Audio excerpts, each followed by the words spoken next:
ભગવાના નામે પૂરા ભારતને ભોળવનાર ભાજપ ભયંકર રીતે ભગવાનું, બંધારણનું, નીતિનું અને સત્કર્મનું અપમાન કરી રહી છે.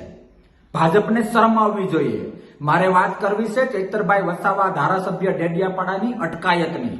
એ માણસે તમને નડે એવું કામ શું કર્યું?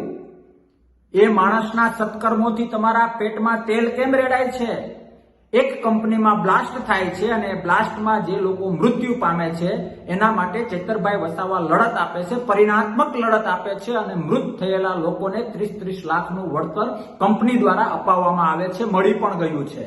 પણ ભાજપને એમ થયું કે ચૈતરભાઈ વસાવા દ્વારા જો આવો કામ થશે તો એ એના એરિયામાં હીરો થઈ જશે, લોકચાહના વધશે, આપણે ક્યાંક નાના થઈ જઈશું અને એના બદલાની ભાવના રૂપે ચૈતરભાઈ વસાવા જ્યારે પદયાત્રા કરે છે અને લોકશાહીમાં પદયાત્રા એ તો ધર્મ છે. લોકોની લડત માટે, લોકો માટે લડવા માટે પદયાત્રા એ એક લડત છે. જય હિન્દ વખતે શું શું થયું એ મારે કહેવાની જરૂર નથી. એ પદયાત્રામાં ક્યાંક ને ક્યાંક તમે પરમિશન નથી આપતા અને તમારા ડરને કારણે, તમારા વીક પોઈન્ટ ઢાંકવા માટે તમે પીએસઆઈ અને પીઆઈ દ્વારા એફઆઈઆર કરાવો છો કે ચૈતરભાઈ વસાવાએ ન કરવાનું કર્યું છે.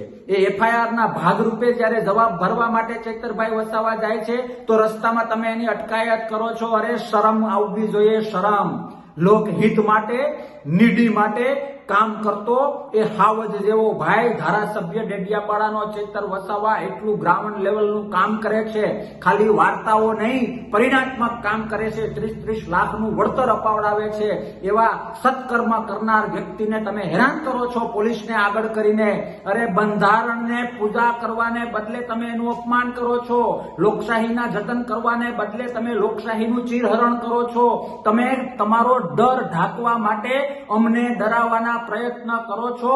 લખીને રાખજો કે તમારો પ્રયત્ન નહીં તો આજે કે નહીં તો આવતીકાલે સફળ થાય. અમે ગઈકાલે પણ નહોતા ડર્યા અને આવતીકાલે પણ નહીં ડરીએ. અમે અમારા સત્કર્મો, લોકહિત કર્મો ચાલુ રાખીશું.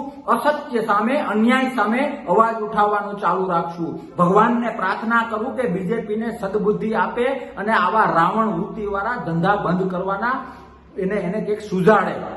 વિશેષ કંઈ નથી કહેવું, પણ આ રાવણ વૃત્તિ જ્યાં સુધી તમારી ચાલશે ત્યાં સુધી ધર્મને અને રામ વૃત્તિને નજર સમક્ષ રાખીને અમે તમારી સામે અવાજ ઉઠાવતા રહીશું અને લોકો માટે કામ કરતા રહીશું. જય હિન્દ, ભારત માતા કી જય.